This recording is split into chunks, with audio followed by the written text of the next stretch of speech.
In a rotary engine, the rotors are cooled by oil from the lubricating system. Each housing, however, is water-cooled, and there are additives in the coolant to protect the housing alloys from corrosion. The water pump takes coolant from a bottom radiator tank and pushes it through water jackets in the housings towards the rear of the engine. The chamber is surrounded by coolant passages. Inside the housing is hollow, and it forms a water jacket. A pulley on the end of the eccentric shaft drives the water pump and fan. In the rear housing, the coolant reverses direction and returns to the front of the engine. It passes a thermostat.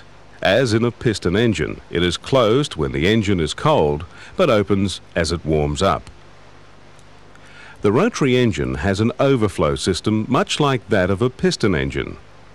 As pressure builds up, coolant expands into an overflow tank.